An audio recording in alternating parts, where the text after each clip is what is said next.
Dr. Mohammed Farkan, you please introduce yourself, your unit chief, your head of the department, and start your presentation. Good luck to you. Good evening to the respected faculty present here. My name is Dr. Mohammed Farkan. I'm a second year postgraduate from Saptagiri Institute of Medical Sciences and Research Center. I belong to third unit. Unit chief is Dr. Kalavani ma'am. And our HOD is Dr. Ramesh Tambat sir.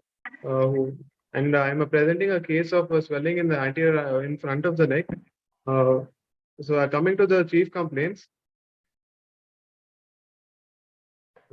Just not able to 1 second, sir.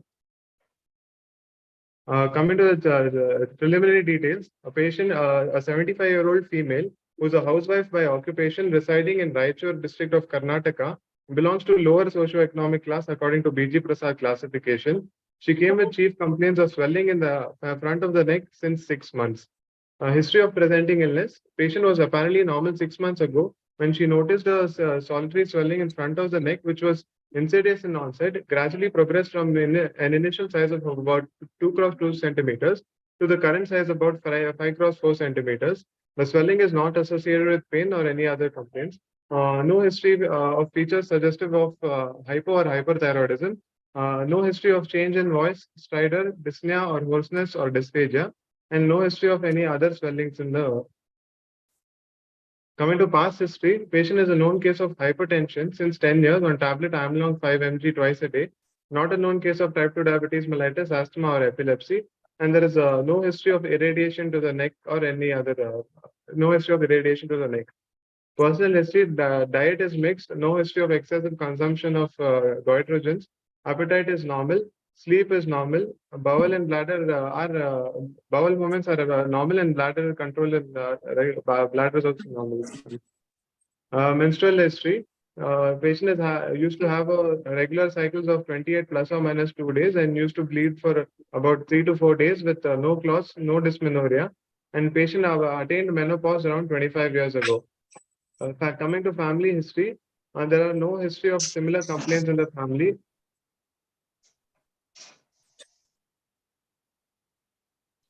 General physical examination. I would like to summarize. Dr. Farquan. Hang on, Dr. Mohammed. Dr. Farquan. Yes, sir. She's a 75-year-old lady. Yes, sir. And you've taken menstrual history saying she's got a regular this thing 25. What does that mean? She's attained menopause 25 years ago. She used to have regular cycles of 28. Let's leave it like no. So leave it there. She did have a lump before 6 months. No, sir. No, sir.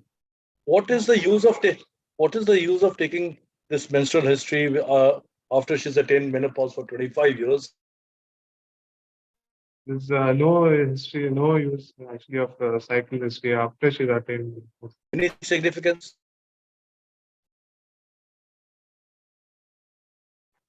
No, only postmenopausal if she is, then there's no significance of previous history. I mean, she's attained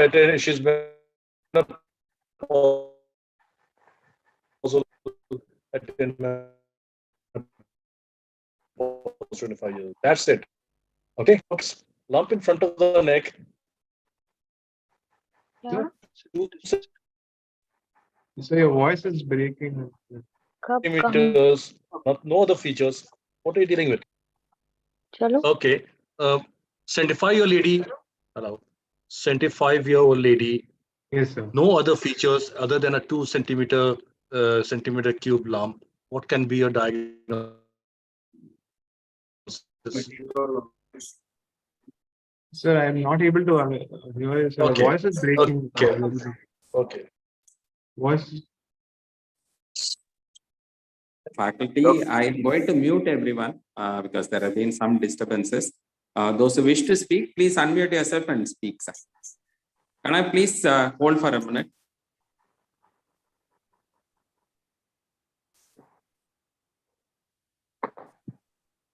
Dr. Furkan. Sir, please unmute yourself and speak, sir. Sorry. Dr. Furkan. Can you hear me? Dr. Furkan, sir is speaking to you, ma. Professor Sharma, sir. Yes, sir. You're audible. I can hear you. So what is the in this 75-year-old lady with a history of swelling in front of the neck for 6 months? What may be the diagnosis, as sir was asking?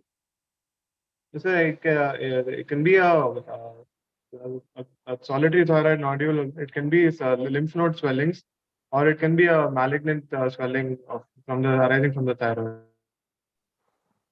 You said in your history there is no history suggestive of hypo or hyperthyroidism. What have you asked for hypo and hyper? Hello, Dr. Furkan? Sir, for hyperthyroidism. Hello, sir. Am I audible, sir? You are audible. So for hypothyroidism, loss of appetite, gain in weight, they'll have oligomenorrhea, they'll have cold heat intolerance, and then gain in weight and pretibial myxedema. And in hyperthyroidism, they'll have features of tremors, insomnia, irritability, and palpitations, and eye signs will be present. They'll have exophthalmos. In this swelling, Cold intolerance, heat intolerance. Dr. Furkan, in this Yes, sir. swelling, maybe the long-standing swelling, you expect a primary hyperthyroidism or secondary hyperthyroidism? Sir, long-standing swelling, first, if the swelling occurs first and then the symptoms arise, then it is a secondary hyperthyroidism, sir. Which system is more involved in the secondary hyperthyroidism? Secondary cardiovascular system is involved, sir. Okay. Good evening, Furkan. That's Good evening, sir. Nice presentation. I would like to ask few questions from the history of present illness which you asked. One of the things is you said that there is a swelling of 6 months duration. Any other history you would like to ask which will help you in the further diagnosis? Because it's, would you like to ask whether there is any sudden increase in the size of the swelling or anything in this 6 months duration? That will, because elderly patient, no? Yes, sir. Yes, sir. So that the swelling part in the history of present illness, you have not elaborated much. So that is what I felt. Okay, sir. And can any swelling regress in front of the neck, Furkan? Sir, actually, this cystic swelling, thyroid cysts after FNAC aspiration, sometimes they regress, sir, and then even after the procedures that can. Any other conditions which can cause regression of the swelling? Sir, in case of like Hashimoto's thyroiditis leading to goitres, once they start treatment of hypothyroidism, the goitres might reduce. Yeah, accepted. Any other thing?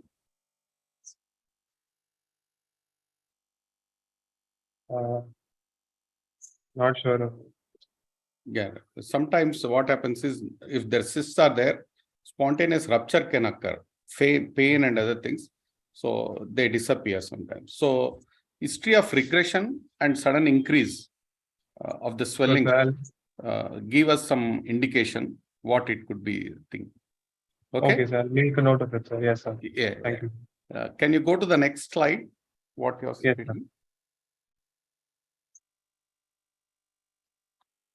and then there was no history of. Apart from this, we should ask about other symptoms in the front of the neck, because I know most of the things which says that it is present in front of the neck. Obviously, we think of thyroid, no? So one is swelling. You asked, is there any history of pain and other things? That is also one of the things.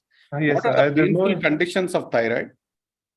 No history of pain is not associated with pain, I've mentioned, sir. Other history, painful history, like thyroiditis, sir. Acute thyroiditis, recurrence thyroiditis, subacute viral thyroiditis. Any other thing apart from that? Sir, any malignancies like anaplastic, any infiltration to the nerves can lead to painful swellings. And infected thyroid. Okay. Right. Okay, sir. Well, then, what do you think about in front of the neck? What do you mean by that, man?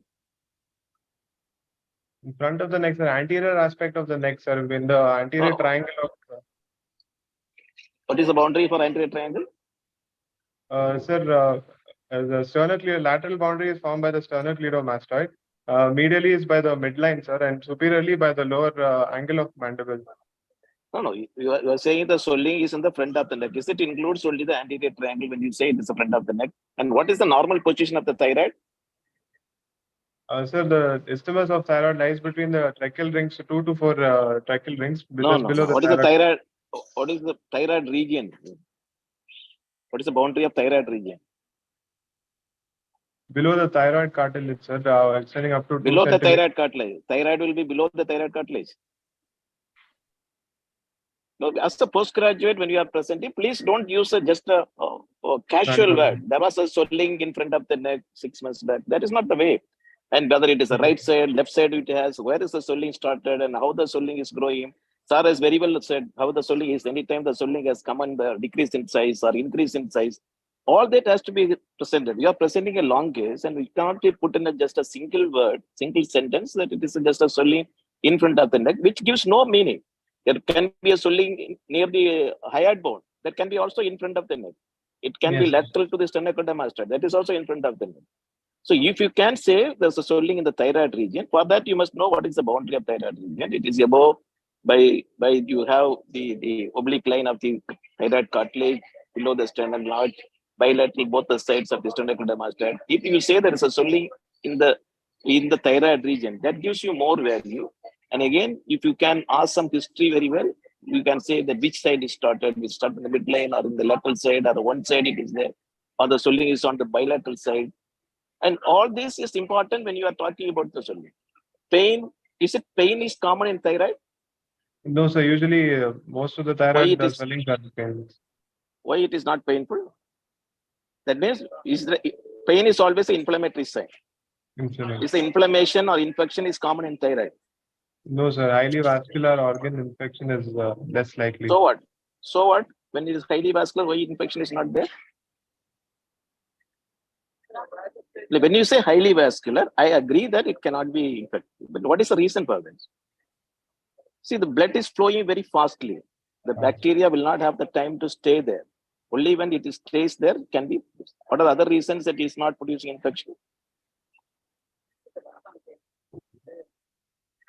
It has a thick capsule. It has an iodine within the content of that. It has a rich lymphatics, whatever it is described. There are so many reasons. So that is why when we talk, we ask the history. When we look into the way that you ask the history, we take it granted that you are taking very casually the history of thyroid. You are not putting your mind into that and asking the history, but little more careful way of putting things has to be there. And not saying that you have put only no hypothyroid features. Why you are specifically saying hypothyroid feature in a 70-year-old individual? Hypo or hyperthyroid feature. The first sentence says it's a hypothyroid. Why you are giving priority to that? What is the things which you ask you to go in for that? There is a swelling in the front of the neck. Why you are going mainly, particularly asking for a hypo or hyperthyroid in a 70-year-old, 75-year-old lady?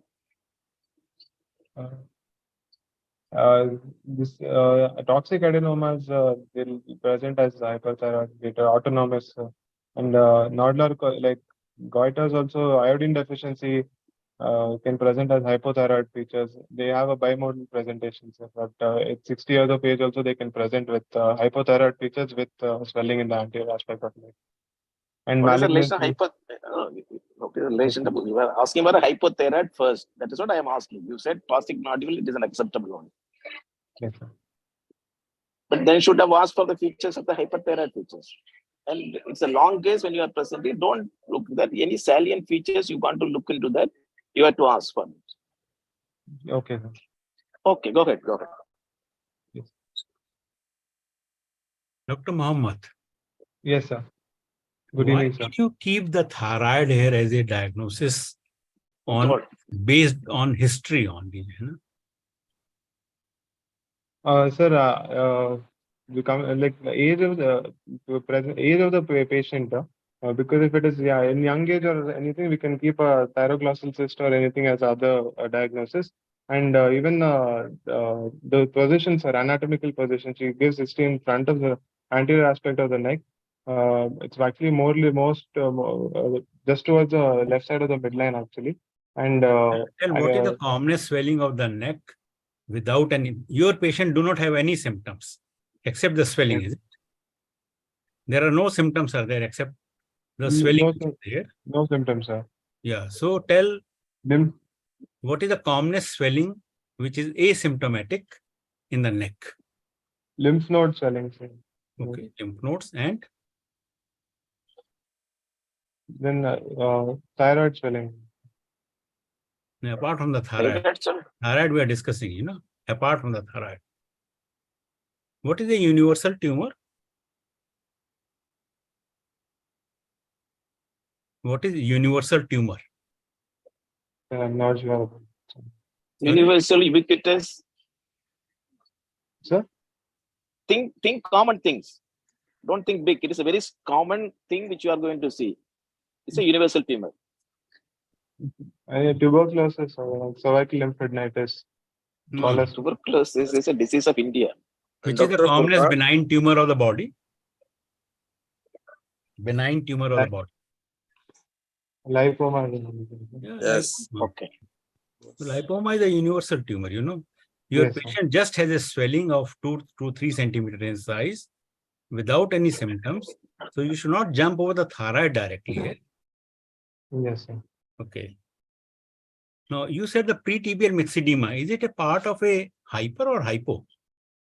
Hyper, sir. Hyper, sir.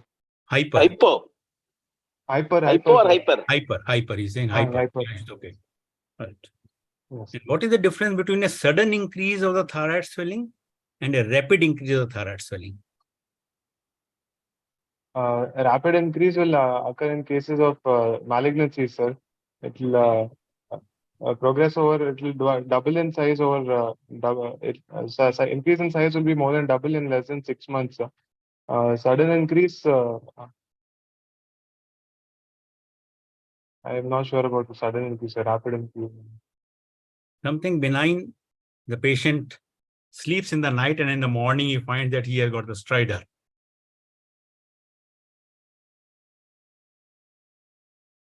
Thyroid swelling, sir, sudden increase. No, thyroid. We are talking about thyroid. Thyroid swelling is there. All of a sudden, when the patient gets up, he finds he's having hemorrhage inside. Hemorrhage. If there is a hemorrhage is there inside the nodule or the cyst which is there, that is the commonest cause of the sudden increase in size. Okay. Okay, sir. Okay. I think you can go on the examination now. Next slide.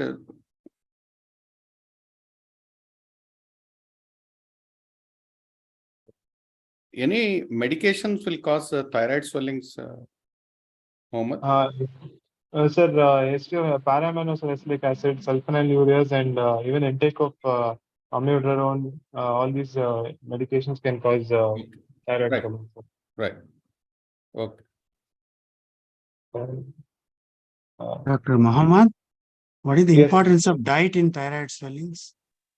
So diet, there are certain dietary goitrogens belonging to Brassica group family. The excessive intake of these goitrogens will of goitre. What is the goitrogen present in Brassica family vegetables? Name of the goitrogen. What is the goitrogenic substance that is present as a goitrogenic substance in Brassica family vegetables? Not sure about it. These vegetables have got plenty of thiocyanates that leads to development of a goiter. Okay, proceed.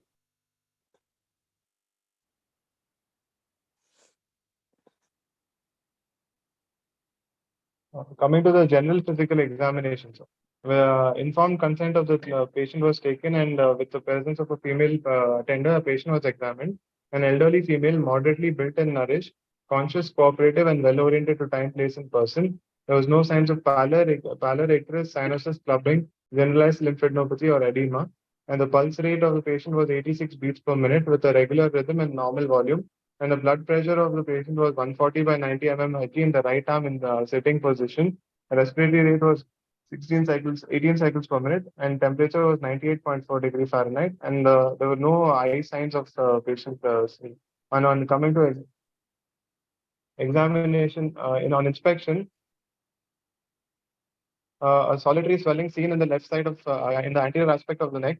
A solitary swelling of approximately 5 centimeter vertically and 4 centimeter horizontally, situated in the front of the neck in the lower one-third of the anterior triangle of the neck, extending laterally from left sternocleidomastoid laterally on the left up to the midline, and inferiorly up to 2 centimeter above the suprasternal notch, and superiorly about just 2 centimeter below the thyroid cartilage. The swelling moves on deglutition, and the lower border of the swelling can be seen. Swelling does not move on protrusion of the tongue. The surface of the swelling appears to be smooth, and trachea appears to be deviated to the right side, and there are no dilated or engorged veins over the swelling. Coming to palpation, the swelling is non-tender. There is no local rise of temperature. The swelling is of size 5 centimeter horizontally, extending from left of sternocleidomastoid to just to the midline, and vertically measures about 6 centimeter, extending 2 centimeters above the suprasternal notch to 1 centimeter below the prominence of thyroid cartilage. The swelling is firm in consistency. Surface of the swelling is smooth. Margins of swelling are well defined. There are no palpable thrills or pulsation. Trial sign, trachea is deviated to the right. And on Kocher's test, there's no stride or hurt, is negative. Carotid pulsations on both sides are palpable.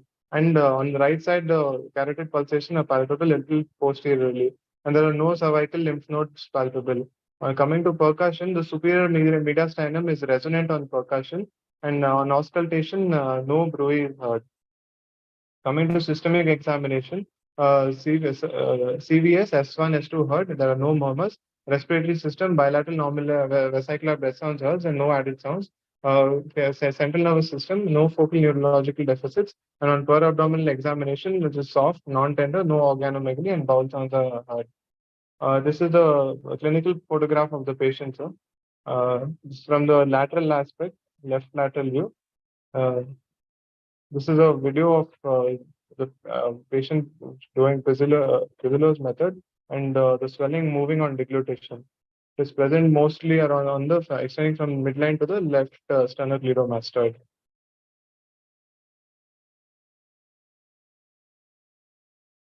That's awesome. Doctor, you told it that trial sign in the palpation. Trial sign is actually, is it inspectory finding or a palpatory finding? Sir, you have to place your index finger and middle finger on both Three finger test, that is a palpation. Trial sign, what is trial sign? You ask the patient to swallow and see for the movement of trachea if it is deviated central or deviated to the The prominence of that side of sternocleidomastoid at the insertion, this is an inspectory finding, it's not a palpatory finding, trial sign. Three finger test is the palpatory finding. Yes. So you wrote in a palpation, better it should be written in a inspection. Yes, sir. And you have done a Pizzillo's technique. Pizzillo's technique is indicated for a short necked and short-necked. In the general examination, you have not described is it short-necked person or neck is adequate or nothing. You have not general examination. What is Pizzillo's technique? You ask the patient to put both their hands behind their head and ask them to extend the neck and look up. If you extend the neck, what will happen to the thyroid swelling? It will become simple more prominent. Extension without putting hands in the occiput and compressing. Just by extending the neck, what will happen to the swelling in the neck, thyroid swelling? The thyroid swelling will become more prominent. If you extend the neck, what will happen to the general investing layer of the neck? It'll be, the investing layer of deep cervical fascia will become taut, sir. Neck will become stretched. Stretched, sir. Where is thyroid gland? It is Below the when it is below, what will yeah, happen? Thyroid will become less prominent. less prominent. Simple extension. So for that purpose, what you are doing in Pizzello's technique? You ask the patient to put both their hands behind their head and then ask them to extend. That's why you are contracting what muscles in Pizzello's technique? You,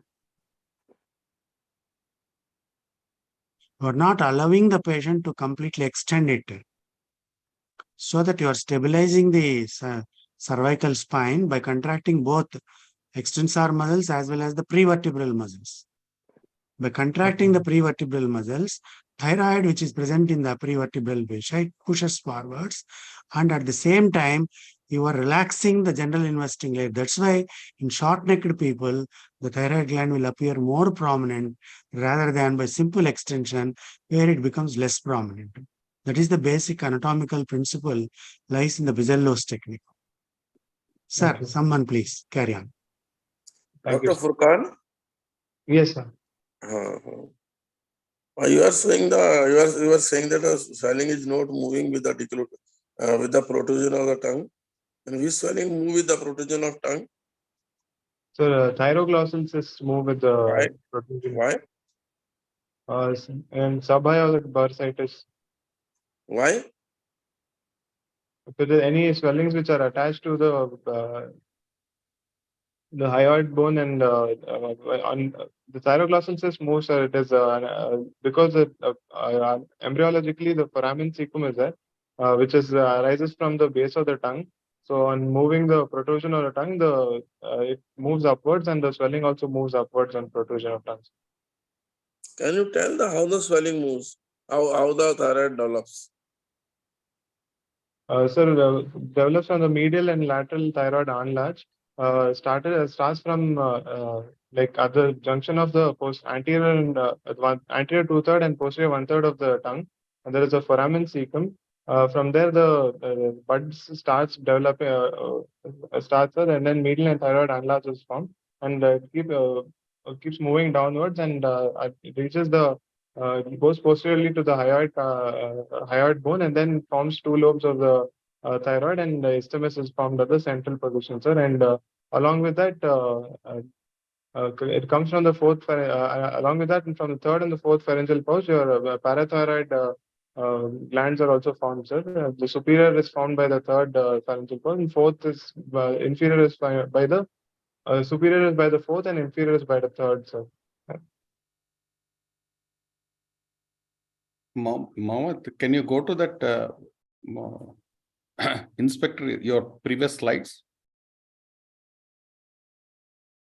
Yes, sir. Okay, then go to the palpatory part. Palpation. Yes, sir. So some of the things what I observed here is you have not written properly, or you forgot to mention. Did you mention about the mobility of the swelling? Swelling is not mentioned. It's plane of the swelling also in palpation. yes, sir. Plane of the swelling below the platysma. Yes, sir.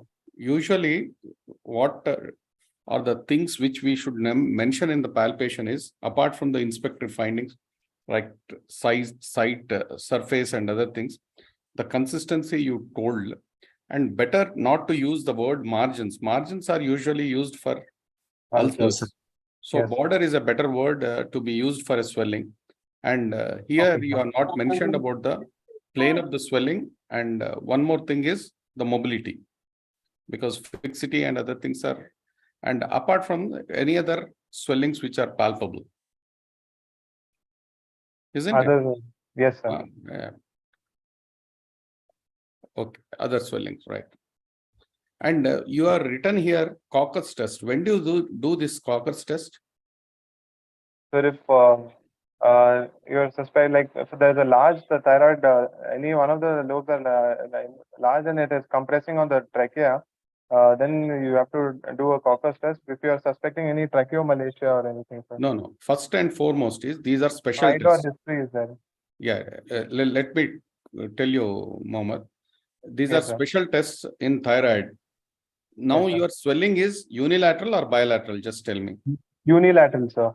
So in unilateral, doing a Cocker's test, how much you are justified? So you stand and hold both the swellings with both the hands, then press with one side. So Yes, that sir. there will be, what it will be have? Stridor they'll have, sir. So usually inspiratory stridor can occur, isn't it? Yes. So Yes, sir. that should be done in a bilateral swelling. What is more important tests which should be done in these cases?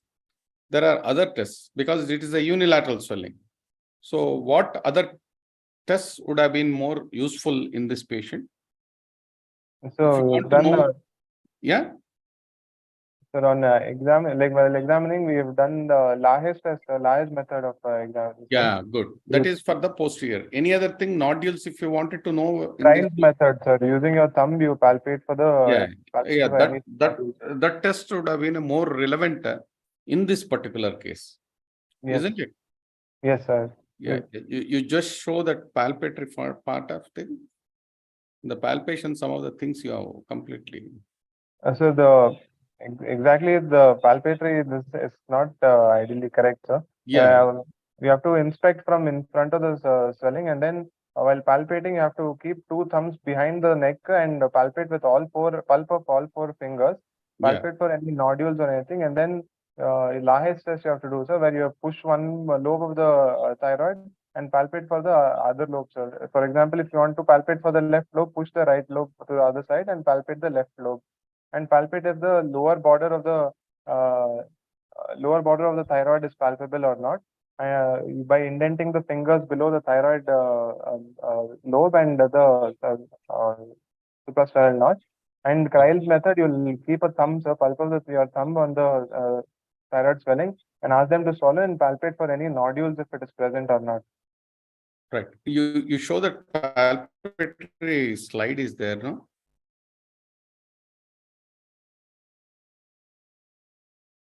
Yeah, next one. Okay. What is the consistency here of this swelling? Firm in consistency, sir. Firm. Right. Okay. What do you understand by thyroid paradox? Sir, I couldn't hear you, sir. What do you understand by the term thyroid paradox? Because you came for consistency, sometimes thyroid is very deep. Sometimes you feel which is firm, it may be cystic. Sometimes a cystic, it may be solid, whatever it may be. This is there for thyroid consistency, but you should have a lot of experience to find out the exact consistency. If you repeatedly examine, then you can come to a conclusion. That you told there is a carotid pulsations. Which carotid artery will palpate? Sir? Which carotid artery you palpated? External carotid artery, sir. Is it possible to palpate external carotid? Now you change it to common. How do you palpate common carotid? Sir, against the Surface landmark. in the anterior border of the sternocleidomastoid along the level of thyroid cartilage are the C6 spines, sir. You palpate unilaterally using either your thumb or You have to draw an imaginary horizontal line at the upper border of the thyroid cartilage. Just below it, it bifurcates. At that point, you are supposed to palpate. That is exact landmark. Proceed, sir, please. Yeah, next slide does. Okay. Percussion you have done. What for percussion you have done, Mohammed? To see for any retrosternal extension, so if dullness is heard or not in the superior medial. In your case, you told no lower border is palpable. Lower border is palpable. So there was actually no need for percussion, sir, because since lower border is palpable, there was no need for, if any lymph nodes or anything. Okay, that is also there, right? What is the relation of thyroid swelling and the sternocleidomastoid? So the investing layer of deep cervical fascia, it it encloses two muscles, which is the sternocleidomastoid and trapezius. And that muscle, that same investing layer encloses all the thyroid gland as well as the pretracheal fascia. It's an extension of cervical fascia. But the thyroid borders borders of the thyroid area is just anterior to the sternocleidomastoid, so laterally on both aspects. No, I want to know that is the thyroid goes superficial to the sternocleidomastoid or it remains deep to the sternocleidomastoid? Sir, it The remains huge thyroid is there. So will it come anterior to the sternocleidomastoid or not? posteriorly it will go, sir. The borders will not be well palpable. It will go behind the sternocleidomastoid. It will be always and always deeper to the sternocleidomastoid. Deeper, yes, sir. Okay. Now, when you're telling about the carotid pulsation, what are the things you have to tell? You have to mention about the position where you have palpated the carotid pulsation, and both bilateral if you have been able to palpate it or not, or if any deviation or any posterior shift of carotid pulsations is there or not. Yes, so you have to tell both the things, whether that is palpable or not, and if palpable at the normal place or it is displaced here. Displaced, yes, sir. Okay. Now, you are not told anything about the eye signs here or the tremors. So, in general physical examination, I have mentioned no eye signs. Eye signs do not go in the general physical examination in a case of the thyroid. Okay, sir. Okay, that is a special test which you have to mention. And also, okay. you did not mention the tremors also. Did you check for the tremors in this patient or not? We have checked, sir, and asked the patient to extend their arms and extend their fingers as well. And both arms are extended and seen for tremors, but this patient didn't have any So tremors. how did you check for the tremors? Sir, After this position, how did you check for the tremors? Ask the patient to straight out the arms in front of their front and also fan out their spread their fingers, sir. Any fine tremors will be exhibited, will be seen, sir. So they are very fine tremors. Fine So tremors. can you appreciate it without any assistance? Even on the tongue you can see, so there. No, I'm talking on the hands only. How will you see for the tremors? Because they are very fine tremors, and fine tremors can only be appreciated if outstretched hands. That is a correct word. Outstretch the hands. Put some paper over it so that you can. You have to put a paper, and small piece of paper, not full A4 size paper. Okay, maybe it is a B5 size of the paper, which is there, the smaller one. Yes, sir. And then you must make sure, if you are in the tropical area, what you have to do in the summertime. Fan off. Yeah, if there's a fan is there, you may not get the AC in every room. Okay, so if there's a fan, you have to switch off that fan. Okay, that is the basic prerequisite for that. Yes, sir. About that. Okay. How do you test for the tongue? What do you see in the tongue? So you have to ask the patient is asked to put out the tongue straight and to keep it in position for at least about 30 seconds or half a minute. Any like fibrillary twitching will be observed, sir. I think probably if you will do that, you will also have the fasciculations in your tongue. If you bring out the tongue outside and keep it for half a minute, okay, after this, you go to your room and do that. And you will find that you are also having the fasciculation in your tongue. So it should never be brought out.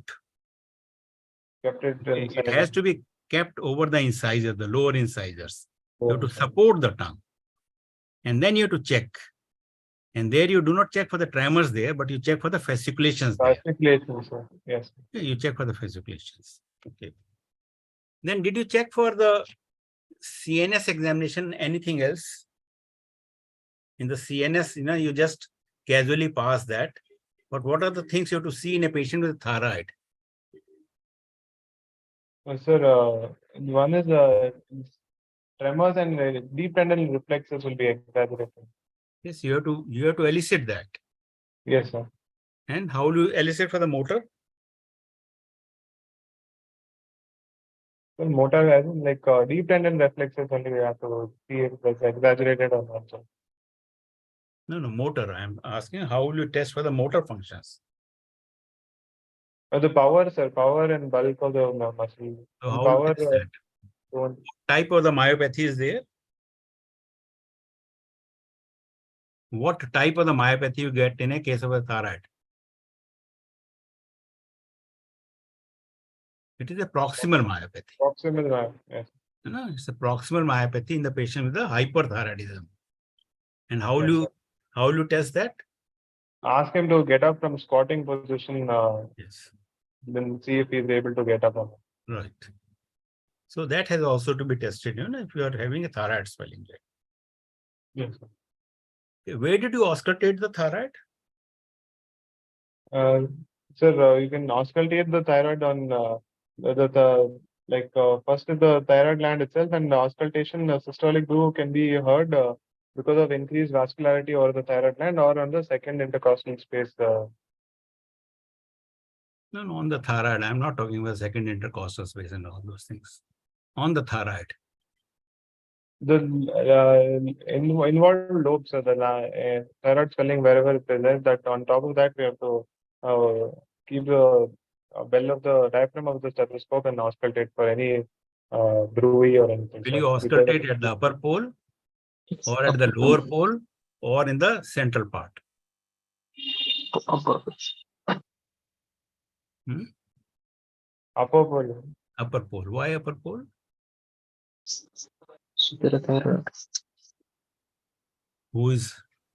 Somebody is there in your room? No, sir, no one is there. Okay. So, why the upper pole? Not sure, sir. Okay, what is the blood supply of the thyroid? The superior, middle, and inferior. The blood arterial supply is superior thyroid artery, middle thyroid artery, and inferior thyroid artery. You have a middle thyroid artery also? Superior and inferior thyroid arteries. Sorry. Superior and inferior thyroid arteries, and venous drainage, superior, middle, and inferior thyroid veins, and sometimes there can be an extra aberrant thyroid ema artery supplying the isthmus. So, what is the relation of superior thyroid artery to superior thyroid vein? Where are they? Where is the inferior thyroid artery and the inferior thyroid vein? The superior pedicles it enters the superior pole of the thyroid lobe, the lateral, either of the lobes, and I'm asking you, what is the relation of superior thyroid artery to superior thyroid vein and inferior thyroid artery to inferior thyroid vein? Are they together? Superior and the inferior artery and the vein? Yes, it is lateral to the thyroid artery is lateral to the thyroid, superior thyroid. And vein? Vein. Where is the vein, inferior thyroid vein? Okay, superior thyroids, at the superior pole, you have got the superior thyroid artery and the superior thyroid vein. Yes. But at the inferior pole, there is not the inferior thyroid artery. There is only inferior thyroid vein is there, which may be one or more veins may be there. So that is why you have to auscultate at the superior pole of because you are getting the superior thyroid artery there. Yes, sir. And superior thyroid artery is relatively superficial. Inferior thyroid artery is coming behind the carotid sheath and then coming to the thyroid. So that is at a quite deeper situation. So that is the reason that why you auscultate always at the upper pole and not at the lower pole. Okay? Yes, sir. Right. Mohammed? Yes, sir. Now, I think we have presented everything. What is your provisional diagnosis? Sir, solitary thyroid nodule with patient in euthyroid state, provisional diagnosis. Okay. Side also you should mention, no? left involving the left lobe of thyroid, solitary thyroid nodule involving the left lobe of thyroid, with the patient being in the euthyroid state. Okay. Clinically, you think it is non-toxic? Okay. Non-toxic, yes, sir. Okay. Because we cannot say euthyroid unless you have done some investigations and other things, isn't it? What is position of Yes. trachea? The position of the trachea in this patient is slightly deviated to the right, sir. And that is with the tracheal deviation to the right. Proceed. So before we Mohammed, close what is this solitary thyroid nodule? You know, solitary thyroid nodule, just you're telling the clinical part here, no? But you have to Yes, tell sir. also the pathological. What is the pathology? Pathology. Yeah, tell about the pathology. So solitary thyroid nodule can be like the discrete nodule, dominant nodule, toxic adenoma, or because of any malignancies. This appears to be more of a discrete thyroid nodule, sir, because the rest of the gland was normal, sir. And there are no features of hypo or hyperthyroidism, no other lymph nodes or anything like that. So most probably a benign lesion only, sir, colloid goiter. Okay. So you think it could be an adenoma, okay? Yes, sir. Or your second possibility is dominant nodule of a multinodular goiter. Multinodal goiter. Okay. And, how do you proceed now? Because we have around 10 minutes, so we'll rush through. So what you are going to do with this? So first, I would like to get a thyroid profile TSH, sir. Then you get a ultrasonography of the neck, and then proceed with a fine needle aspiration cytology of the swelling, sir. What are the Depending on investigation? What are the investigations you would like to do in thyroid profile? So thyroid stimulating hormones, so first TSH, depending on whether if it is normal or elevated or low, we'll proceed to get free T3, T4, or if required, T3, FT4. Okay, right. Next. Next, we would like to get an ultrasonography of the neck, sir, to get to know the exact site of the nodule, and if it is benign or any malignant lesion. What are the features you would like to know if it is a benign lesion or a malignant lesion in ultrasound? Tell me what are the ultrasound findings you will try to look in cases of thyroid. So the lesion will be hypo. In case of malignancy, the lesion will be hypoechoic. Lesion will be taller than wider. There might be increased internal vascularity when you get a duplex scan done. The borders are irregular, and there might be microcalcifications of less than 5 mm. And in case of benign, the lesion might be hyperechoic and well-defined borders, and there might be peripheral eggshell-like calcification, and the nodule is very well-defined. So. Okay. What is the classification which will tell you whether it is a benign lesion and in ultrasound basis? Ultrasound classification. Bethesda. Report Bethesda.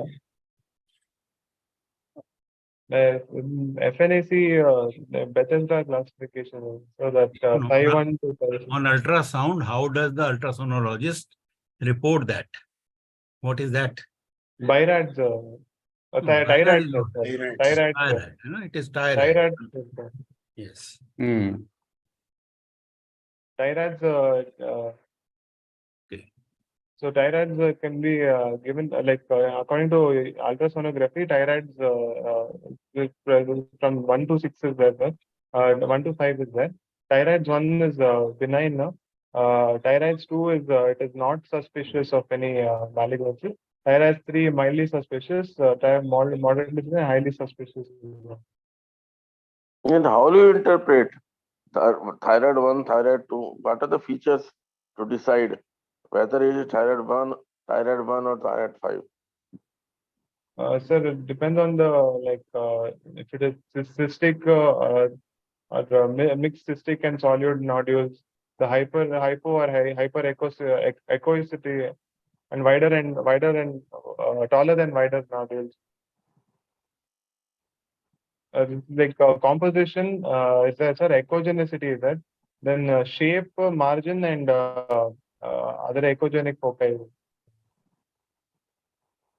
Okay. What about the histological investigations you would like to do? So I'd like to get fine needle aspiration FNAC, so we'll like to proceed with. What are the falsies of this FNAC? So FNAC cannot differentiate if it is in case of follicular, if it comes as a follicular this thing, adenoma and malignancy carcinoma, it cannot differentiate between them. And so even cystic swellings, sometimes cyst wall also they'll have to incorporate in while doing the FNAC, which might be missed if you're just doing FNA without ultrasound guidance. Okay, ultrasound guided FNAC you'll do for the solid lesion. Okay, yes. If it comes as only as you already suggested that it could be an adenoma. Okay, yes. So how do you proceed further now? Sir, if it is just a benign thyroid lesion with a just an adenoma, we have to get preoperatively evaluate the patient and plan for surgery, sir. In case of solitary thyroid nodule, if only if FNAC is indication for surgery in solitary thyroid nodule is only if there is any FNAC is positive for any malignancy or any clinical suspicion is there, if the texture is hard, or if there is any fixity, or then are any pressure symptoms like hoarseness or dysphagia, dyspnea, or any other lymph nodes are palpable. Mohammed, what are the complications of solitary nodule of the thyroid? Sir, it can have the chances of turning it into the malignancy is there. Colloid degeneration is there, and internal hemorrhage. Malignancy it can turn into, sir. Can it turn into a toxic nodule? Toxic adenoma is also. Yeah, see, these are all the indications. So suppose if it is a cyst and other things, aspiration may be there possible. But if it is a solid and other things, there is a role of surgery, isn't it? Yes, sir, surgery. So you said pre-operative evaluation. What are the things you would like to do in the pre-operative evaluation? So I would like to get a indirect laryngoscopy or a video laryngoscopy to see for bilateral vocal cords mobility, and try to get a X-ray in neck to see if the deviation of trachea, and then would like to proceed with the surgery. So after. Okay. Why you wanted to do an indirect laryngoscopy? You can. Preoperatively, you have to check if the vocal cords are mobile or not, sir, because if in case there is a intraoperative damage to the nerves while operating, and postoperatively the patient has loss of voice, can be patient can for documentation purposes and for court purposes for that. In other words, is there any asymptomatic vocal cord palsy is there? So if there is unilateral damage to recurrent larynx, the patient might have mild hoarseness, or sometimes voice can be normal as well, sir. One thing, Mohammed, because of viral infections and other things, patients may not be asymptomatic when you do it, but they may be having vocal cord palsy. About 3% of patients may have that, isn't it? Yes. So that's the reason why you wanted for documentation purpose. Yes. Right. So what is the surgical procedure you would like to do? Ahmad, you got the FNAC report, everything. Please tell them. FNAC report, thyroid profile is there in your presentation. So the thyroid profile of this patient, the TSH was 1.933, which was in the normal range, and T3, T4 also were normal, sir. Then we got a USG ultrasonography of the neck. It showed left lobe of thyroid gland shows 4.5 to cross by 4 centimeter benign colloid cystic degenerating nodule. And right lobe of thyroid also shows a few spongiform nodules of 4 millimeter and colloid nodules of 3 millimeters. So that was not clinically palpable, sir. But in USG, we found it out to be actually a multinodular goiter with dominant nodule being on the left lobe of the thyroid. Then we got an FNAC of fine needle aspiration done, sir. It showed as features, cytological features of colloid goiter, with it being in the Bethesda classification too. Then this is the preoperative X-ray of the patient, sir. X-ray neck, which shows deviation of trachea to the right, and indirect laryngoscopy also was done, which bilateral OP calls were mobile, sir. So the final diagnosis of the patient was a multinodular goiter with dominant nodule in the left lobe of thyroid, with patient being in euthyroid state. So we proceeded to go for total thyroidectomy, sir. And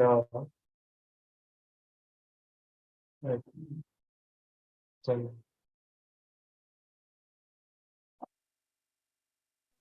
Patient has been operated. Just today, the patient got operated, so today morning. Okay. So what special precautions you took when you're doing a total thyroidectomy?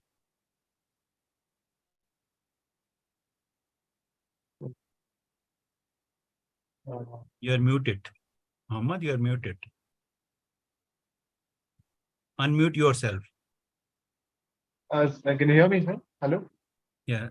Please proceed. Sir, I couldn't hear the question, so can you repeat, sir? Sorry. What special precautions you took when you are doing the total thyroidectomy? So we have to delineate the triangles, like we have to make sure that the nerves are not injured. Ligate the superior and inferior pedicles as close to the lobe as possible, so that you're not injuring the nerves, recurrent and external laryngeal nerves, sir. So do you ligate the inferior thyroid pedicle? Inferior thyroid artery, we ligate it as close to the inferior pole as possible to prevent any injury to the recurrent laryngeal nerves, and make sure that the triangle, you identify the recurrent laryngeal nerve in the tracheoesophageal groove before ligating. So if you ligate those inferior thyroid artery close to the thyroid, then you are definitely going to injure the recurrent laryngeal nerve. You understand that? Yes, the majority of the blood supply of the parathyroid hormone, around 80%, is from the from the inferior thyroid artery.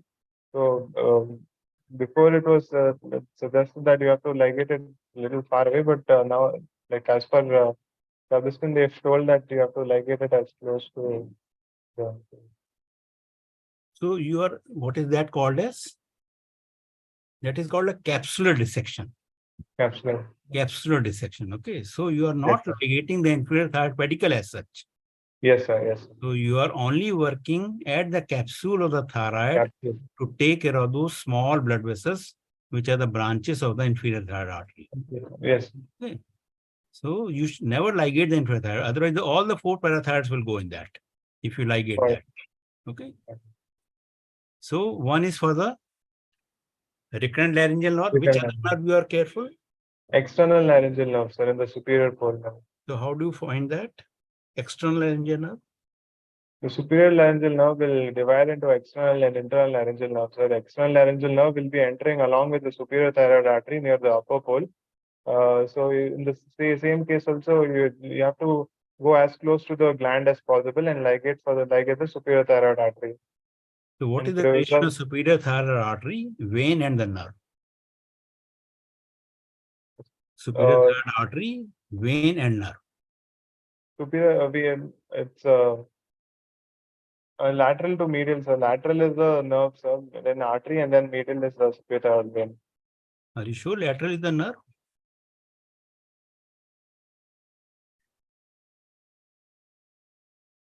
Lateral is the artery. Okay. So artery, vein, and nerve. Yes. Okay. So you have to remain very close to the thyroid to prevent injury to the External laryngeal nerve. Now, if external laryngeal nerve is damaged, what will happen?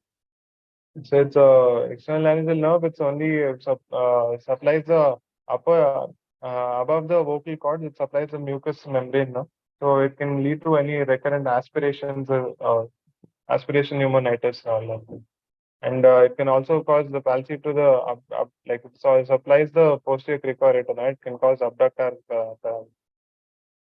Now, in which profession, if your patient is, that you have to be really careful about that?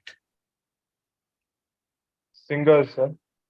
Singers, yes. Flute players, singers, or the teachers also, who has to give the lectures for, or any neta, leader has to speak for hours and hours together. He cannot speak if you damage this nerve.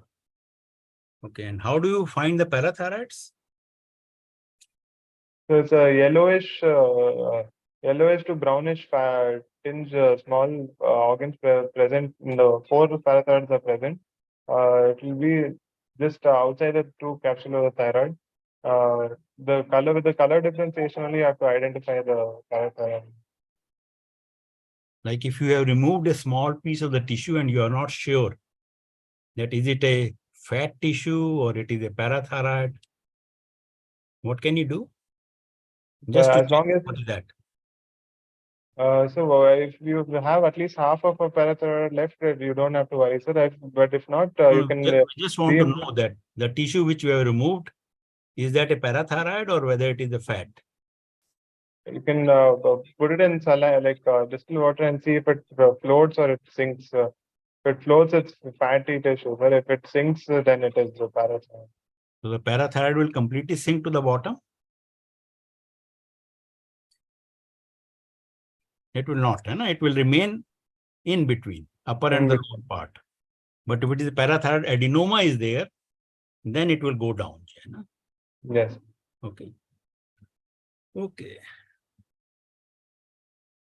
Dr. Kanagal, can we stop here?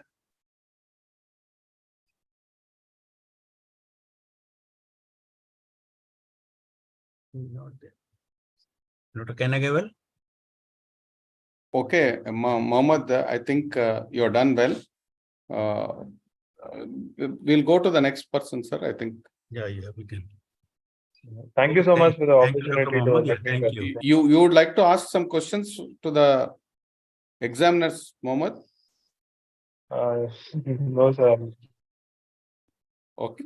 Sir, I just have one question, sir.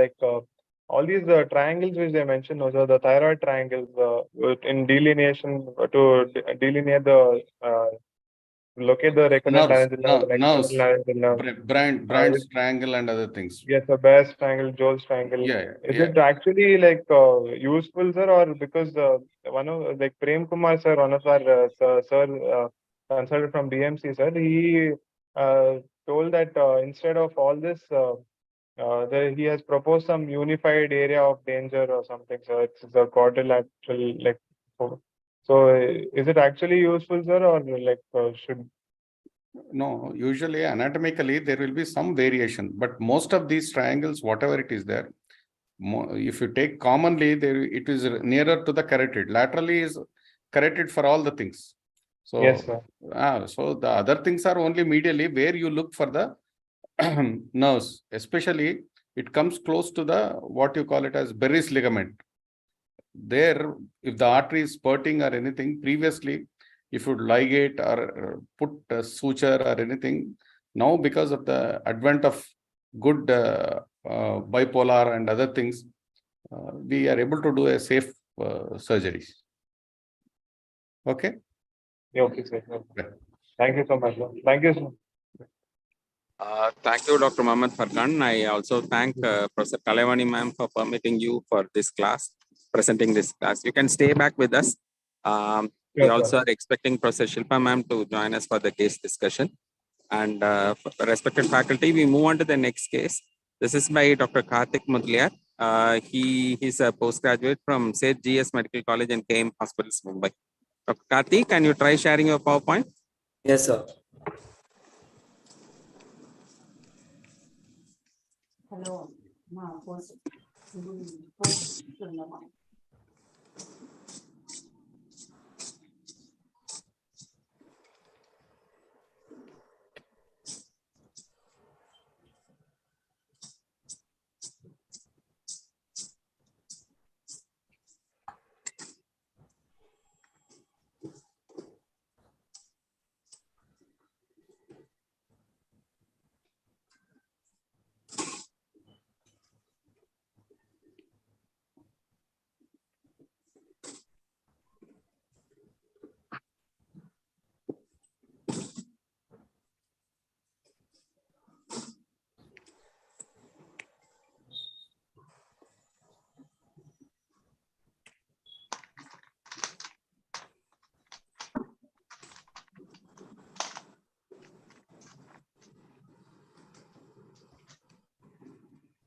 Are you okay, Karthi?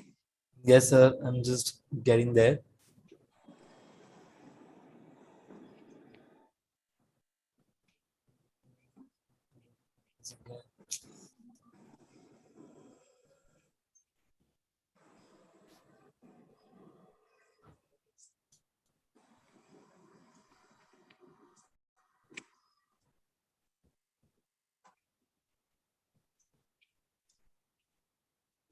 So is it visible? Yes, ma. You are good to go, ma. Good evening to all. I And wish all we the could esteemed switch on faculty. your video also, Karthi. Okay, sir. Thank you very much. Good luck to you. Please introduce your unit chief, head of the department, and start your presentation. Yes, sir. Good wishes. Good evening to everyone present here and the esteemed faculties. I am Dr. Karthik Madhyar, second year PG resident in general surgery from St. GS Medical College in KM Hospital. I am currently a student under Dr. Shilpa Rao unit, one of our chief surgeons in KM Hospital.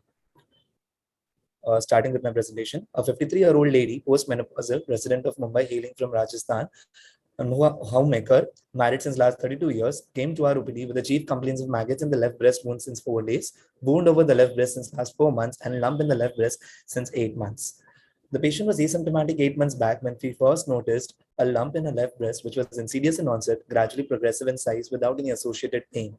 4 months ago, she developed a spontaneous redness over the skin overlining the lump, which was gradually progressed over to a period of few days into a wound involving the nipple area complex. The patient had resorted with the above chief complaints to the local doctor, where she was advised for local cleaning and dressing, and no further investigation sorted for the same. Over a period of time, the patient had started developing maggots in the left breast wound since last 4 days. On inquiry, patient gives history of weight loss since last 8 months in the form of loosening of her clothes.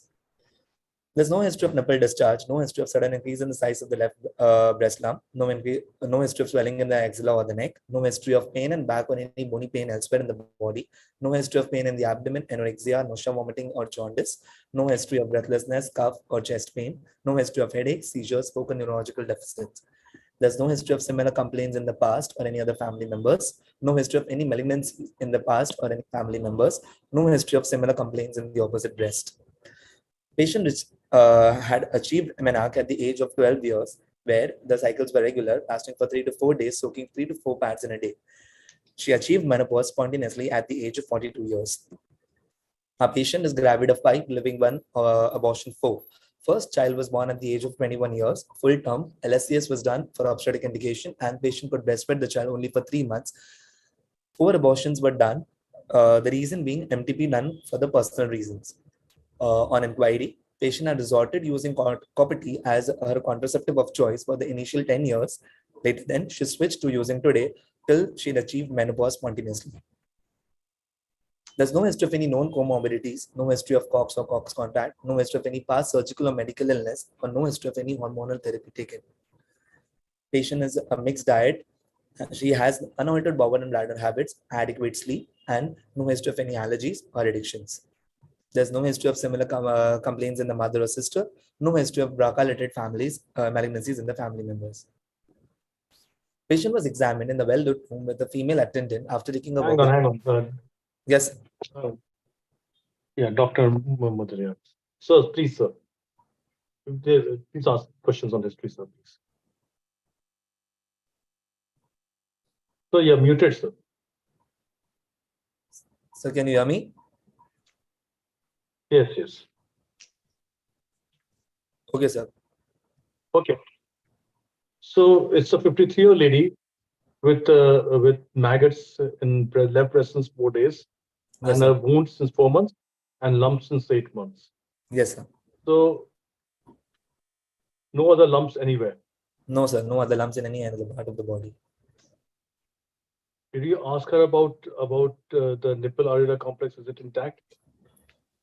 So the wound is involving half of the nipple areola complex.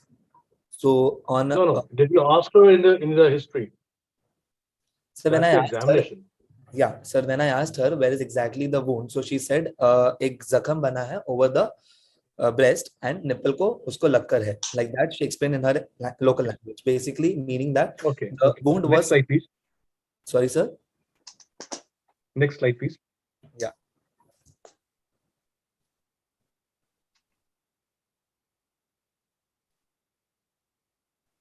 Okay. So, what do you think is happening? What's the diagnosis now? Sir, with the age group being in postmenopausal and lump with an ulcer, my first differential would be a malignant breast lump, a breast cancer. And then And any other reason?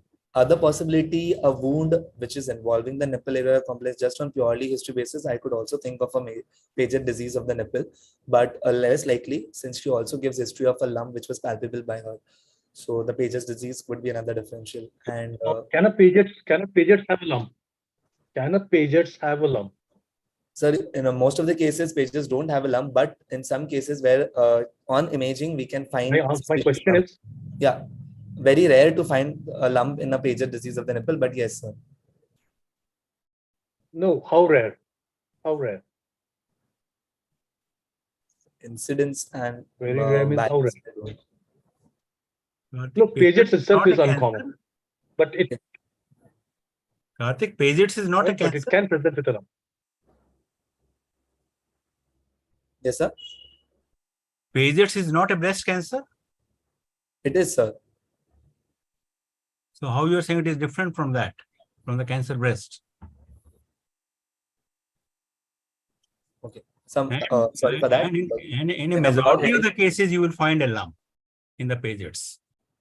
You said in very few cases it will be there, but in majority of the cases, you will find a lump is there in the Paget's also. Yes. Okay, sir. Okay. Paget's also presents.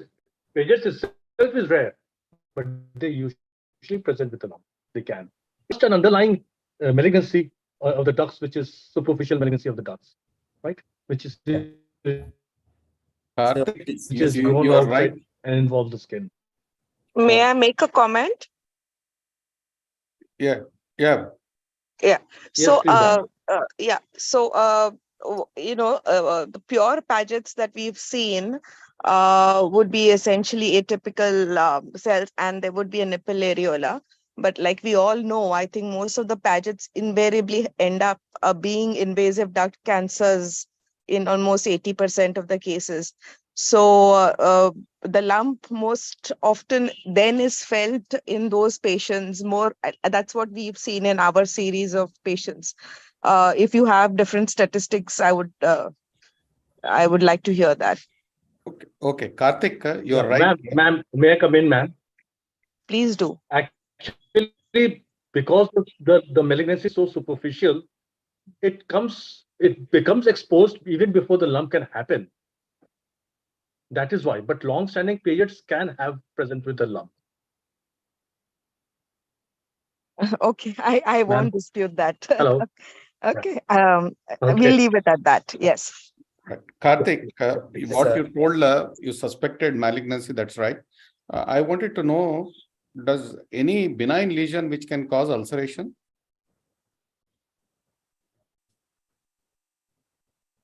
Some mastitis, sometimes if it has a purulent, because of which it can. No. My question is very clear. Ulceration of the breast.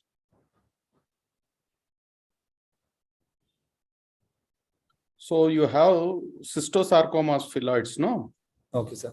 So usually they also will be very huge and they do come with ulceration.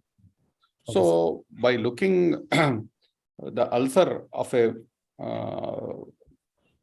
cystosarcoma and malignancy, can you make out by clinically? So usually malignant ulcers have rolled out edges and unhealed, non-healing edges, or and they are very poor to heal. Yeah, and it's a long course. Right. So cystosarcoma, most of the times, as you said, there will be prominent veins and other things. One simple test will tell you to differentiate it's a benign ulcer which is there or a malignant. How to do that test? Any idea? Probe test. Yeah, you should pass a probe. So if you can pass a probe underneath the skin, that is usually because it's a huge swelling and ulcerations and other things. We are not seeing the patient, but ulceration can occur in long-standing cystosarcoma. Sometimes they grow fast. That is almost a ring, right? Okay. Next slide.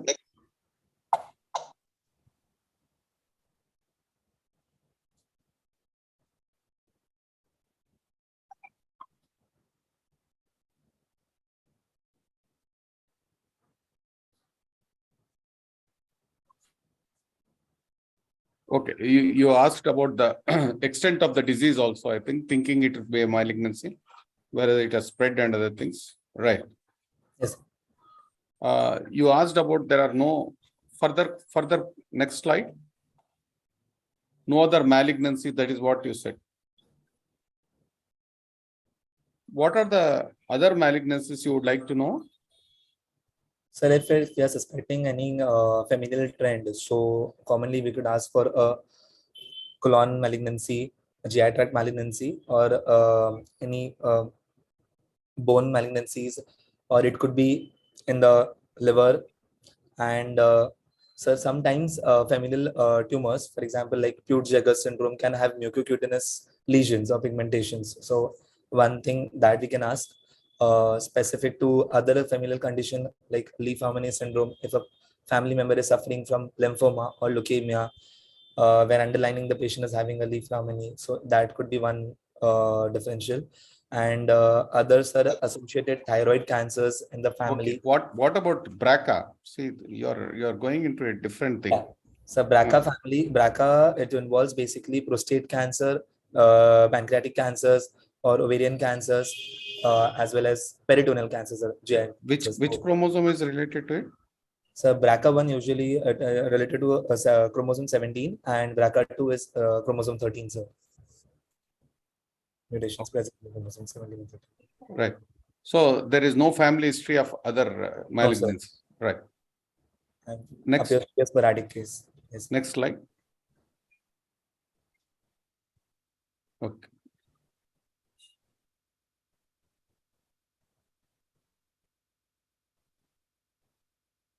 Is there any relationship of breast malignancy with this menstrual history? Yes, sir. The theory behind breast malignancy being an unopposed action of estrogen. So usually patients with early menarche, late menopause, nulliparity, or a late age at the birth of first child, these basically invariably indicates that there is an unopposed high estrogen levels, which predisposes the female to develop breast cancer, sir. So she had a menarche at 12 years of age. What are the modifiable risk factors? Some modifiable risk factors includes lifestyle changes like obesity, diet, which includes having a good diet, balanced diet. Secondly, consume alcohol, smoking. These are also modifiable risk factors which are associated with breast cancer. You should mention even the hormonal. Consumption. That is more important, no? Yes, sir. Right. And so breastfeeding also. Lactational history, yes, sir. So in her case, that she was able to breastfeed the baby for initial 3 months, and then she had a decrease in the amount of the milk production where the child was not unable to fill his stomach. So eventually the child was transferred to a bottle feeding, and slowly over a period of first 3 months, she stopped feeding the child, and thereon, so only 3 months she was able to breastfeed. And apart from that, this was her first child, and then she started using contraceptive, copper T. During the gap period, she used to conceive spontaneously, for which the couple used to assort for MTB with a mutual decision, sir. So only one living child present as of now.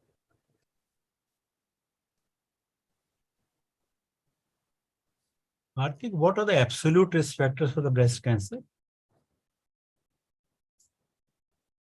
So the presence of breast cancer in the first degree relative or familial trends, and secondly, sir, the age, again, early menarche, nulliparity, late menopause. Absolute. I'm asking you understand what is absolute? There are two types of risk factor: absolute risk factor and the relative risk factors. I'm asking what the absolute risk factors. Yeah. So first degree relative age, post-menopause first day age. Second, it can be the first degree relative presence of a similar breast case in a first degree relative, like the mother or sister, and presence of other familial syndromes in the family.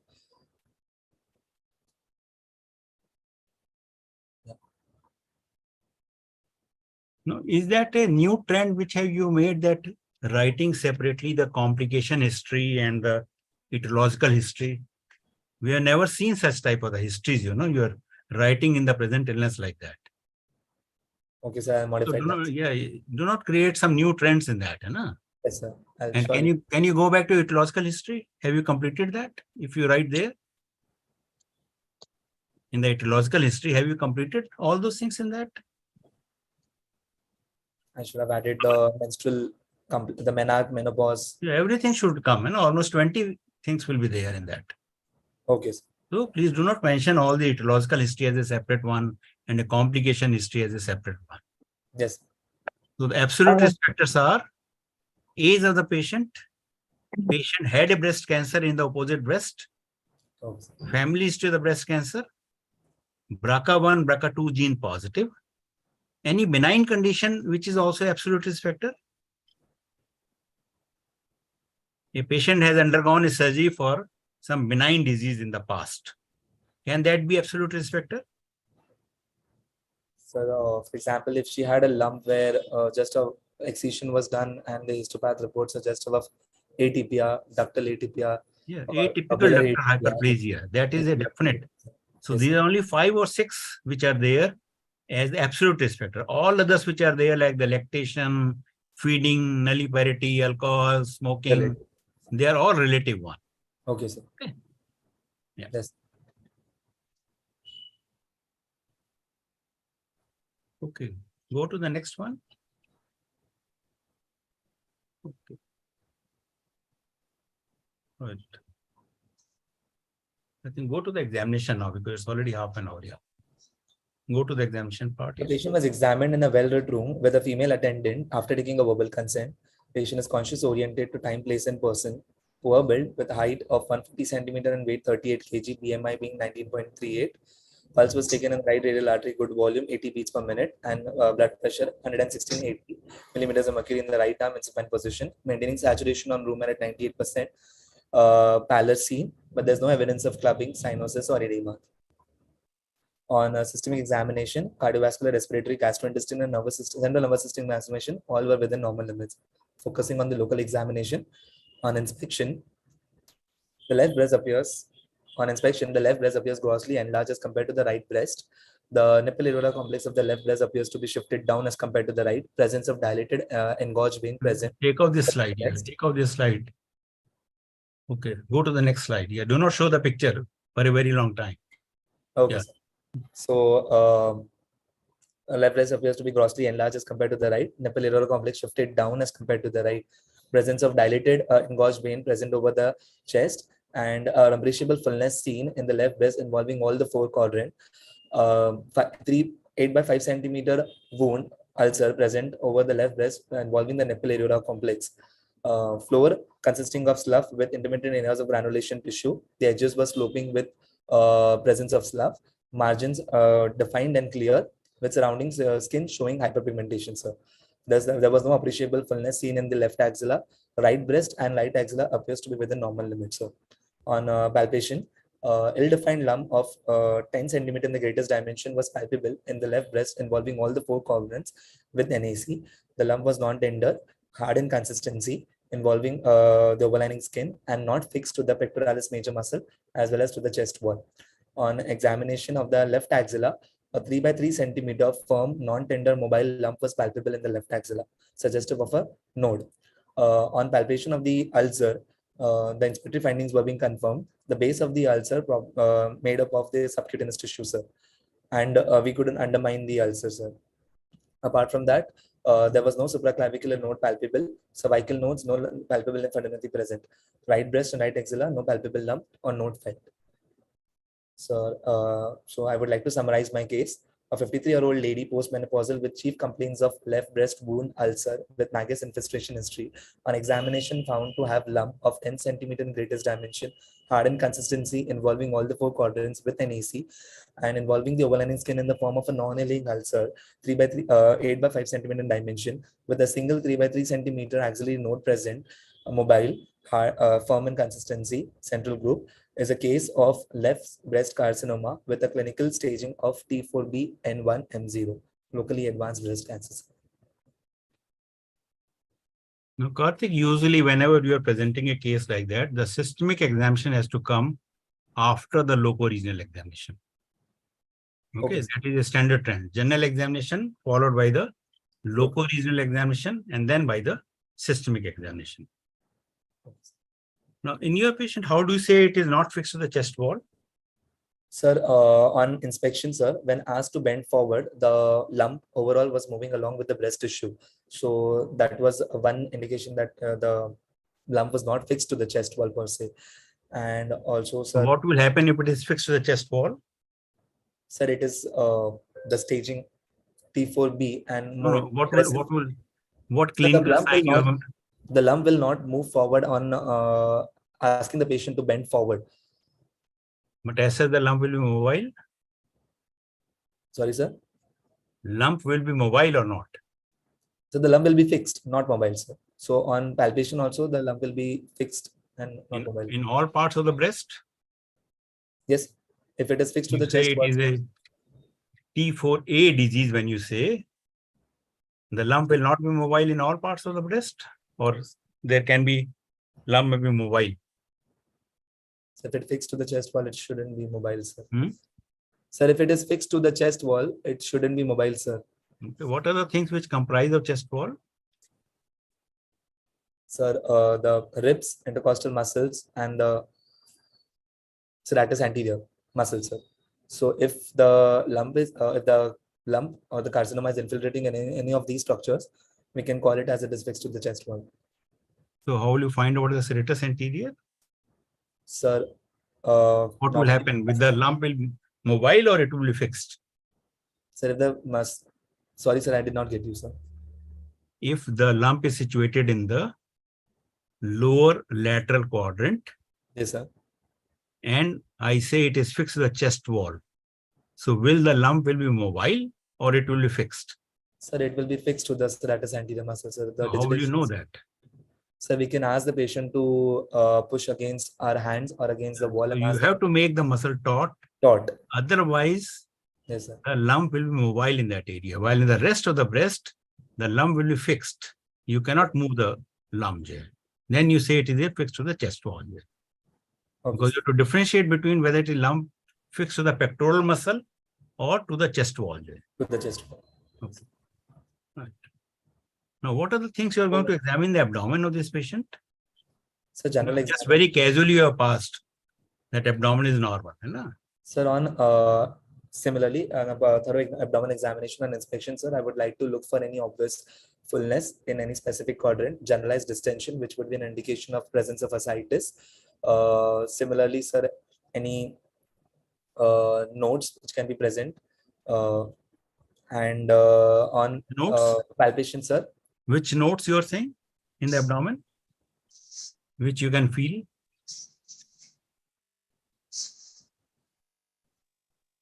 Sir, periapical. Karthik, better not to say nodes. Lumps you should say, because you are not sure what you are going to palpate. It's very difficult to palpate lymph nodes, isn't it? So yes, lumps you would like to see, right? Yes. So what can be the finding in the abdomen in a patient with a CA breast? Yes. So generalized distension indicative of ascites, or there can be ascites 1.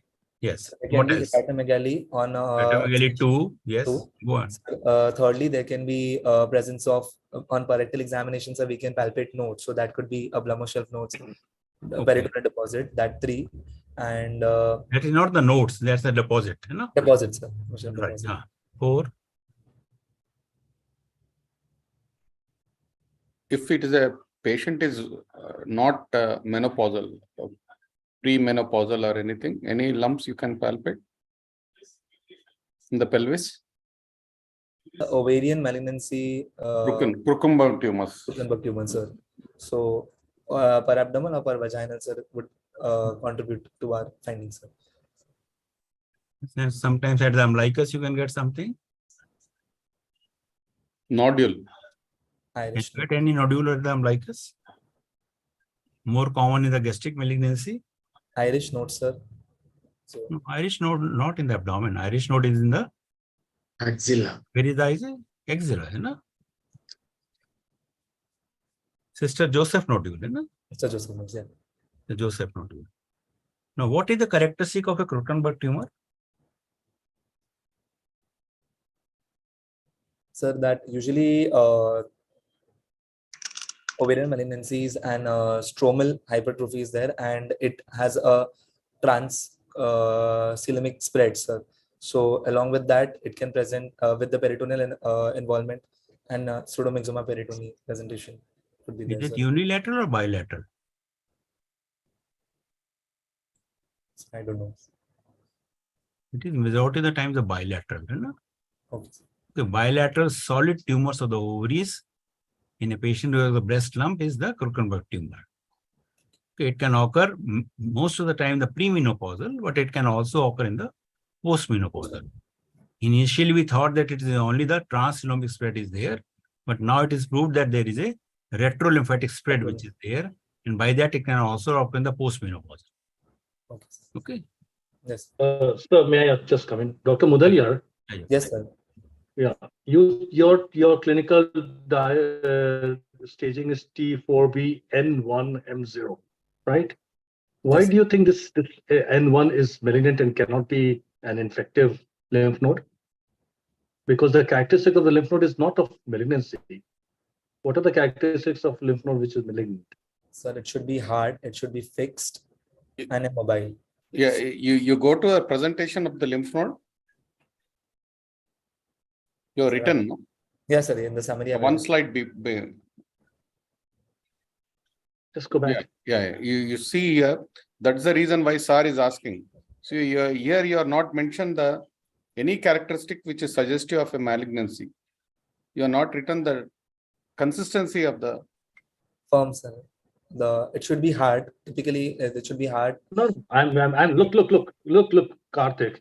You don't have to modify this thing just to fit your diagnosis. Okay, sir. Right? Don't say it should be. You tell me what it was. You've written that it is not, right? Sir, on examination it was firm and non-tender, and it was mobile as well. Exactly. So we're not gone into investigation now, right? Yes. So you don't clinically you can't put it as N1. Okay. Can I ask ma'am. him a question? Yes, please, ma'am. Which group of lymph nodes, Karthik, would be unlikely to be infective? Right. Okay. Right. Okay. If this would have unlikely to be infective, would be a posterior group or No. You amongst the groups for the breast, which lymph node? It doesn't always have to be fixed. It doesn't always have to be matted. You can have but which group is it unlikely to be infectious? Anterior group of lymph nodes. Is not infectious. Now we are doing multiple choice or what? Anterior group is almost always infectious unless in a woman like this, in a lady like this, which is the group that you have? Central group. Is that likely to be infectious? No. If this could be malignancy. Oh, by the way, I never asked him any questions. Okay, I let him take all of y'all. I have not asked him any questions on this presentation. That's what he's written it, but he's not coming out. He doesn't know the importance of it. But he should be able to justify it also, right? Yes, I haven't taken his classes on justification. No, I just went through his PPT. Not going to. Because I noticed it that he's written it. Yes, absolutely. Absolutely, yes. That's right. Go on, please.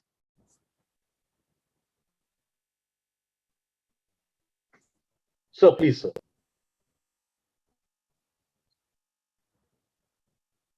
Karthik, where are you? He's run away, I think. Okay. No, I'm here, ma'am. Okay, Karthik, proceed with your case now. Okay. So in your examination, this is in a fungating growth. You have not made any effort to differentiate whether it is a phylloids ulcerated or a carcinoma ulcerated or a Paget's ulcerated. In the examination, you have not made any efforts to differentiate these conditions. Especially the mobility of the tumor, lump. Is it moving along with the breast or apart from the breast? Or is there any normal tissue is there? Entire thing, breast is replaced by the tumor. You have not made any effort. And the probe test we discussed, you have not made this probe test. And have Yes, examined the skeletal system? Sir, on chief complaints, sir, on history also, she haven't mentioned any bony pains or any pain in the back, sir. So These you want things you have to examine look into. factors, sir, that there was no any obvious bony metastasis present or any bony What deformity. is the commonest site for the bone mets? Sir, the ribs, usually first the ribs, followed by the vertebra. And Can then you the trace long pathway bones. from the breast to vertebra? Sir, How breast malignancy? the draining veins along usually path along the posterior intercostal veins, and these posterior intercostal veins forms a plexus of vein around the vertebral space, Baxton plexus of veins, and that is the causative factor for a bony mets in a female with breast carcinoma. Sir. Okay. What is the site of the vertebral metastasis? Where does it occur? In the vertebra, where does it occur? So the body of the vertebra. In the body. Body is a big structure, isn't it? In the body, where does it occur? In the body of the vertebra, where does it occur?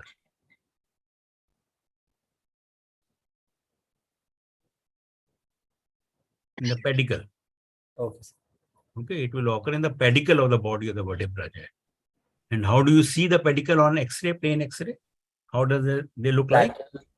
So a lateral view usually. So on the lateral view, we can appreciate the pedicles.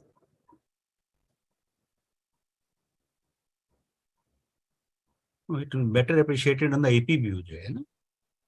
You see the what is called the bull's eyes. Have you seen those round things which are there, especially seen on the lumbar vertebra? Okay. So when you get back to your ward, see any X-ray there. Yes, in the lumbar vertebra, especially, you will see the two round things on the AP view, and that is the pedicle. So that is the first site of the metastasis to the vertebra. Okay. It goes to lumbar, then femur, then thoracic. Okay, that sequence it follows. So now, having diagnosed that it is a advanced carcinoma, how do you proceed now, Karthik? Sir, in such case, the triple assist the first step. So having clinical examination, I'd like to proceed with the radiological examination and a molecular the Triple assessment is a examination. screening procedure.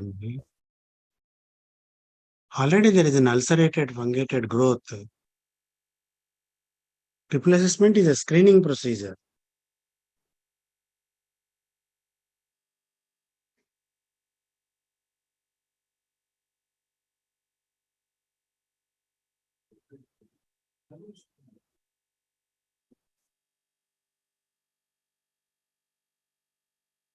Karthik, you got it?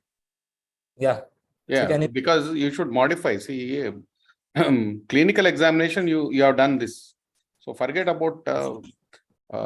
So for this particular case, you talk about what you are going to do.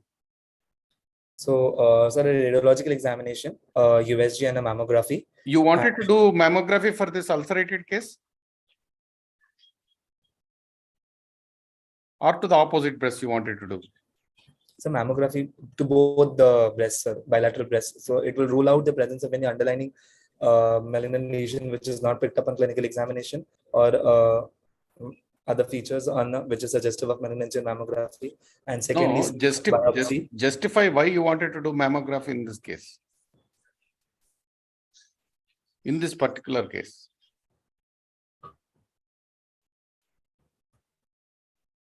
Sir, opposite breast, one opposite breast, to look for the opposite breast.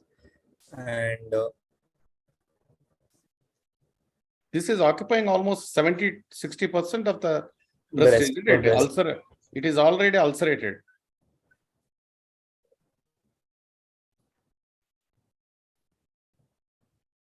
And secondly, sir, an initial mammogram can also be a assessment marker for specifically for her case. First, we'll like to do a local wound care, and we can start her on NACT And with that, we can assess and see the response as well. So that could be also one of the need for doing a baseline mammography, sir, before we start Is the it treatment for the possible to patient. do mammogram for an ulcerated lesion? The plate should be in contact with the breast, no, to do it. Yes, Practically, it is not. It's difficult Usually, to you do. wanted to see whether it is multicentric or anything. So it is for non-ulcerated swellings, it may be useful, okay, sir. isn't it? And not ulcerated. That's the reason why your management for this case may differ. Okay. Right. So for her, the most important, sir, would be a biopsy of the lesion, so as to know the histological status and the IHC status of the patient, and along with that, metastatic workup. So for that, we would like to go for a FDG PET scan, sir. So that could be a suggestive of the metastatic workup. And at the end of these investigations, a thorough staging of the disease could be made, and then accordingly, as of now, sir, in an investigation, she was found to have infiltrating ductal carcinoma with ERPR negative and HER2 negative, sir. You have a report, Karthik, of this patient? As of now, sir, I don't have as of now.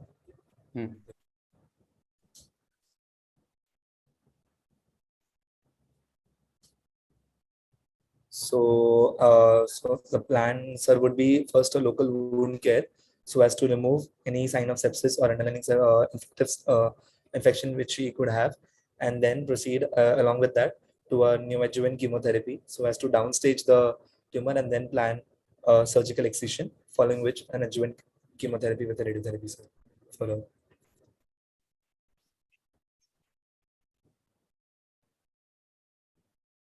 So what chemotherapy you wanted to start for this patient? So we can start with taxane's group of drug, paclitaxel, and we can give her weekly cycles and assess her after every 2 weekly to see the response.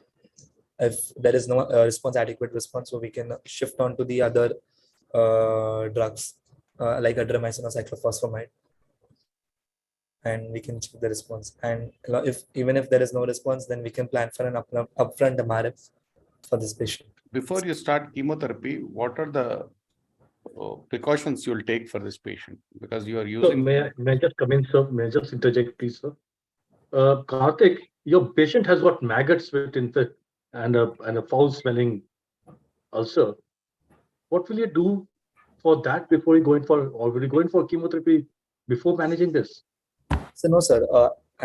First we have to go for a local wound care and wound management.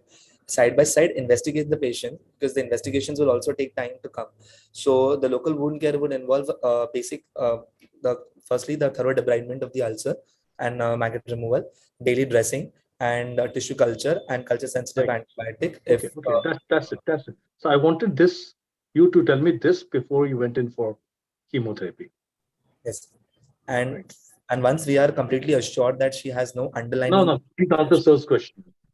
Okay.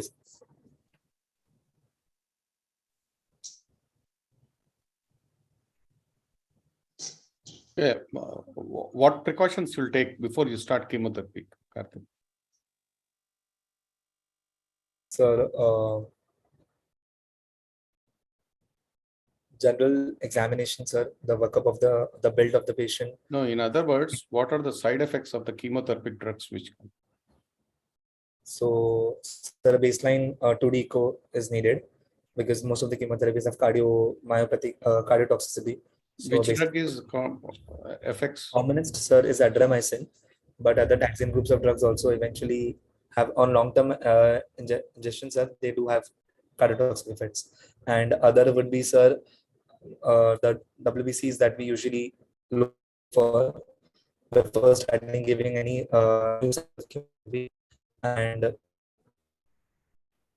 to keep the patient under surveillance, routine surveillance, if she's developing any other additional side effects. So the follow-up of the patient has to be ensured if the patient can be adequately followed up for regular cycles of chemotherapy. How will you assess the response of the chemotherapy? So we can assess in terms of size, if the tumor is decreasing in the size. What is Rekes criteria? Sorry, sir. What is Rekes criteria?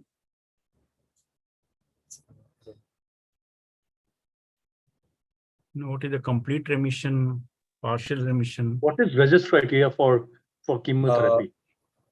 Sir, the criteria components. How do you know the chemotherapy is working or not? Sir, more than 75% is considered as a good response. And No. Hang on, Karthik. Sorry, sir. There's a criteria for it. There's a criteria for it. Sir, I am not able to remember. I don't know. It is response evaluation criteria in solid tumors. Okay. Okay, so that is the RECIST criteria or RECIST criteria which is there. And it has got 4 components of that. There is a complete regression is there, or partial regression is there, or no response is there, or the progressive disease is there. Okay, sir. Okay, complete remission is that both clinical and by all imaging techniques, there is no tumor. Okay, partial is if it is more than 30%. There is a partial response is there. Okay, sir. Okay, static disease is if there is no increase and there is less than 30% response is there. And progressive is that there is an increase in the size of the tumor, or there are appearance of the new metastatic lesions which are coming up. So the primary lesion may become small, but if the new metastatic lesions are coming up, then the progressive disease there. So based on that, you have to judge your criteria. Okay, that what is the response of that particular tumor. Yes. After how many cycles you usually elicit this response? After one cycle, 2 cycles, 3 cycles? After 2 cycles. Yeah, at least 2 cycles. At least 2 cycles.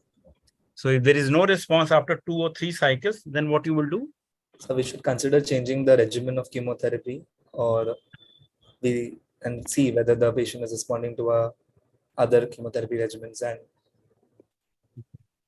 so what is the usual chemotherapy which is used? So paclitaxel is the commonest. Okay. Anything else which is used? Along with that, sir, we can adramycin cyclophosphamide is the other part, and the higher one would be docetaxel with cyclophosphamide. What is the side effect of the adriamycin? Sir, cardiotoxicity, sir. Hmm? It is cardiotoxic drug, sir. Okay, so what is the maximum limiting dose of the adriamycin? 500 milligram per meter square usually is the dosage, so we should not cross beyond that. So, and before giving every cycle of adramycin, 2-deco has to be done so as to evaluate the ejection fraction and regional motion 1 abnormality. And what is the side effect of the cyclophosphamide?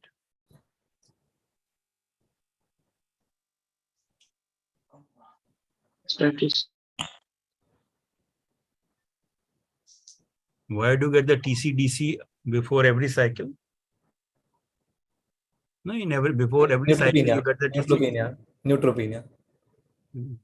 Bone marrow suppression, no? Bone marrow suppression. Okay, so that is the commonest side effect of the cyclophosphamide. Yes. Okay. So for how long you are going to give the chemotherapy? How many cycles you will give? So 12 cycles of paclitaxel if the patient is responding to the cycles, and after that we can take the patient up. If there's a good response, then we can take the patient up for a surgery.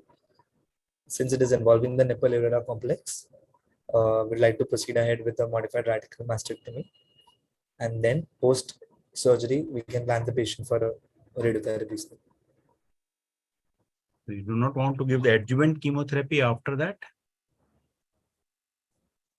So depending upon the histopathological reports, so how many nodes have been cleared. So when you will start the hormonal treatment to this patient? So if the patient is HER2 mu positive, so that is an indicator to start ERPR? ERPR the patients are, and if the patient is having a metastatic widespread disease, so that is one indication that we can start SERMs, tamoxifen, for these patients. And post-operative also we Should the can. tamoxifen be given before chemotherapy or after chemotherapy? After chemotherapy, sir. After chemotherapy, we can Why that? Tamoxifen for remission, sir, in order to keep the patient in remission and for a period of at least 5 to 10 years, sir. Why not hormonal treatment first, followed by the chemotherapy? The reason for that.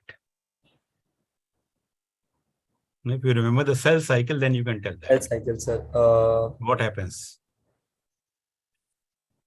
So chemotherapy will act on the S phase of the cell cycle, where the cycles are actually dividing. The active phase. And the active phase, and the hormonal therapy will act once the patient gets differentiated and form the receptors.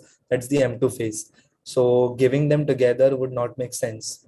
So basically, we have to stage them apart so as to have a complete response. Okay. And which hormonal treatment you are going to give? In this patient, she's postmenopausal? So she's postmenopausal and she's currently ERPR negative, sir. Okay. So are you going to give the hormone treatment or not? So no hormone. Usually, for how many years you give the hormone treatment if you have to give it? So earlier it was 5 years, but now they have the new recommendation is to give it at least for 10 years, sir. And what is the side effect of giving the tamoxifen? So tamoxifen, because of the estrogenic side effects, there is nausea, vomiting, bloating, and deep vein thrombosis, and also, sir, it has cardiovascular side effects. So these and headache, migraine. So these are hot flushes. So these side effects have to be counseled to the patient, since the patient will be taking the drug every day for a period of 5 to 10 years. Can anything happen to the endometrium? So endometrial hyperplasia, yeah, because of the agonistic effect on the endometrium. Okay. So what surgery you would like to do, Karthik? Said? So for her, I'd like to proceed with modified radical mastectomy. Yeah. What are the structures you would like to remove in this? So the skin, nipple areolar complex, subcutaneous tissue, the entire breast parenchyma, sparing the pectoralis major minor and the level 1, level 2, and level 3 group of axillary lymph nodes, sir. So what is this modification called as? You're The sparing the pectoralis minor, is it? So we have 3 modifications, and that the Auchen clause, where the pectoralis No, minor must you are preserving, no? You're preserving pectoralis minor. Yes, sir. Modified radical mastectomy, and that the Auchen clause 5. Auchen clause. Auchen. How many lymph nodes you would like to remove? Lymph nodes. How many lymph nodes you would like? Lymph nodes, minimum 10 has to. So minimum 10 lymph nodes have to be removed on axillary dissection, so as to have a proper histological examination, sir. And after that, we can decide our adjuvant therapy for the patient, sir. What are the structures you would like to preserve in this case? Mastectomy. Structures which are preserved.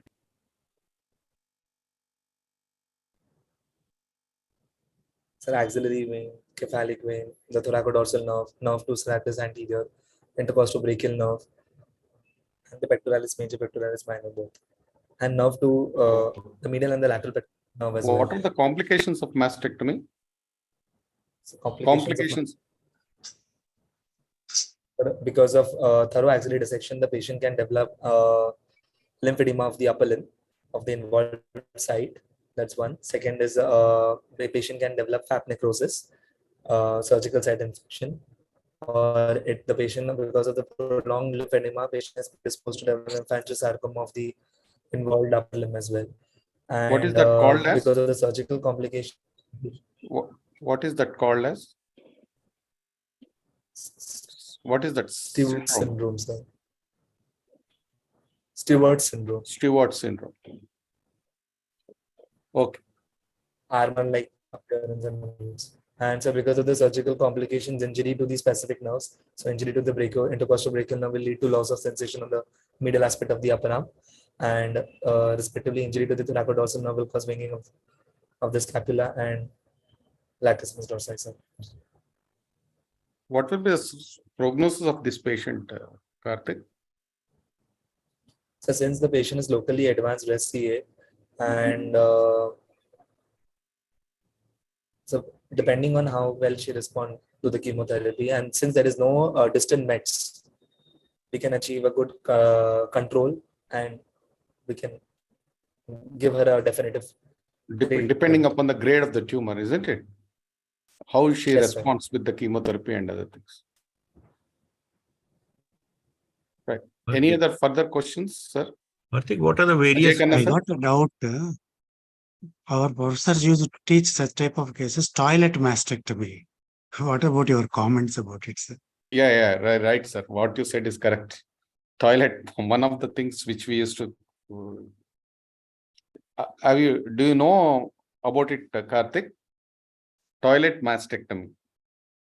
Mastectomy, sir. Basically, in such case, only if there is extensive involvement of the breast, along if it's just like, sir, a thorough development of the breast tissue, but it is like debridement only. The patient, yes, sir. So if the patient is having no signs of systemic sepsis or infection, so we can always try to give a local wound care and then try to preserve and take Will care you of the straight wound. away start the chemotherapy or do toilet mastectomy, give chemotherapy?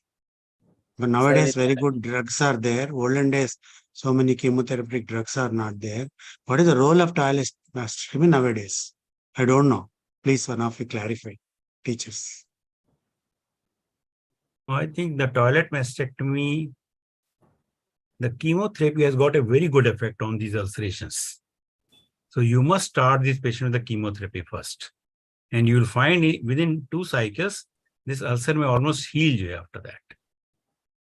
But in this patient, the maggots are there, so you have to definitely clean the maggots, you have to do the local cleaning and everything is there. But these, you give the patient chemotherapy and you wait for about 2 months and you will find that this has also healed and you will not require the toilet mastectomy for that patient then. So you complete your chemotherapy and then followed by the definitive treatment for these patients, which can be even sometimes that it can do breast conservation also. Apart from that, you can do a breast conservation also. One of the advantages, I mean, I'm not saying it's a great thing to have maggots in the breast, but one of the advantages is that they make the wound so clean. You get a really clean wound post whatever maggot this thing, and they really respond amazingly well later on to chemotherapy. So I think the role of toilet mastectomy is very limited unless the patient is absolutely unfit and, physical, lot of comorbidities. I think we should stop, talking about it now with so many other drugs and medications that we have in our, box. Yeah, I do agree with Ajay Khanna sir and madam.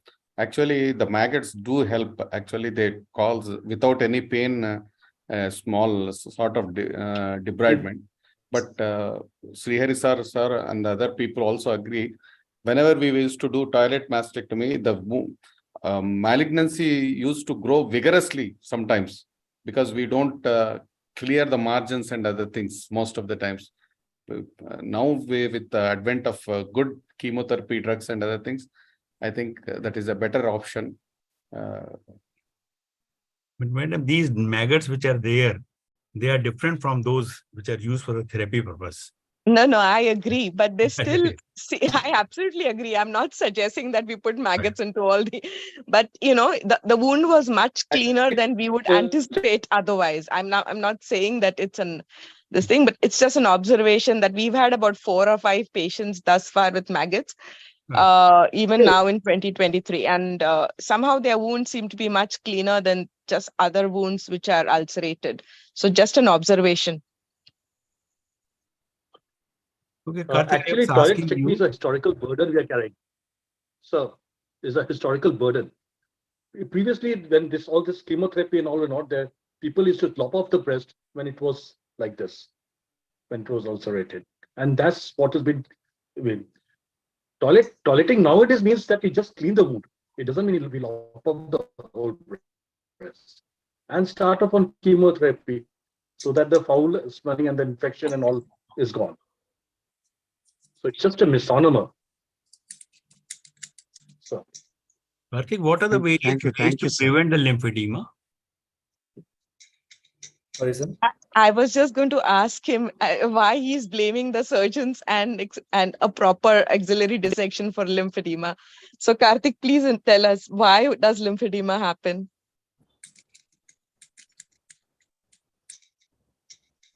So because of the injury to the draining lymphatics and eventual fibrosis of that happens after How the often do you see lymphedema in your setup? very less. So what group of lymph nodes needs to be attacked inadvertently to cause lymphedema? Lateral group of lymph nodes. So because don't blame us surgeons, yeah. You say improper technique, don't say proper technique. Yeah. So lateral group of lymph nodes, if those are damaged, so that would result in destruction in the lymphatic drainage of the involved upper limb and hence would result in lymphedema of the upper limb. all the lymphatics are already involved. yeah. Level 3 lymph nodes, probably it may, if they are involved, it's very difficult to prevent lymphedema, I think, as far as anatomical knowledge goes. If they are not involved, better to preserve them. If they are involved, we have to remove it. There is no other go. Am I right, madam? So one of the advantages of giving chemo is that we can essentially downstage the nodal burden as well. And if the level 3 are involved, it's also very likely that there is extension into the lateral group and the posterior group. So then that disease burden is something else. But on an average post NACT, if we can avoid the lateral group of lymph nodes, we do avoid lymphedema in majority of our patients. And breast conservation has gone into more and more, ma'am. Previously, more Yes. radical it used to be. Yes. Now we are not going to the higher level of lymph nodes, only level 3 and level 2. If it Yes. is removed, that's more than sufficient. Yeah. There is one So question. somebody can ask him on axillary sampling. Maybe he Yeah. can tell us a bit about that. One question is there from the box, madam, that the size cutoff of the lymph node, which will be called as a fixed lymph node, made on axillary point. One question, there are any size cutoffs for a lymph node which will be called as fixed lymph node? Not that I'm aware of. I don't think size No and comment is fixity there. have any kind of correlation per se. You can have multiple small matted lymph nodes. So I don't think there is anything in literature specifically which mentions size as an indicator for fixity. If there is, then I would like to know about it. Okay.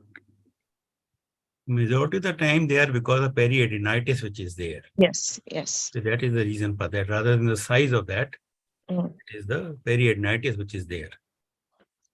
So one of the criteria, Karthik, what is the diameters you use? We talked about RECIST criteria, right? So what are the diameters that you look for in the breast lump and in the nodes? Karthik? Yeah, yes, ma'am. I'm not aware of that. So the largest diameter, the longest diameter is seen for the breast lump, and the shortest diameter is seen for the axillary nodes.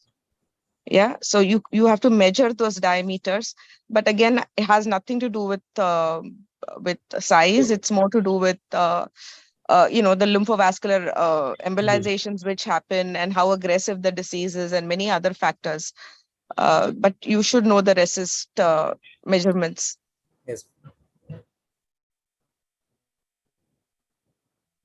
Okay, Karthik, you've done a nice presentation. I think if there are no questions or anything, we can close. You would like to ask anything to the examiners or anyway? Right.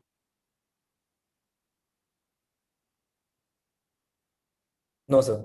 Karthik, do you have any questions? Kangavel, sir? No, he's on his way. I've taken over from him. I'm outside. Thank you so much, everyone. Yeah, thank you. Good night. And Kanaguraj sir is in line. He is on. Good night, Good night. sir. Thank Good night, you. everyone. Good night, ma'am. Thank you very much. Thank you, sir. Thank you you. all invited faculty. Good night. Good night. Good night. Sir. Well done, Karthik. Thank you very much. Right. Thank you, sir. Thank you very much. Faculty, can we call those? Yes, sir. Good night, sir. Good night, everyone. Good night, everyone, sir. Thank you, Karthi, and thank you, Mohammed, for coming.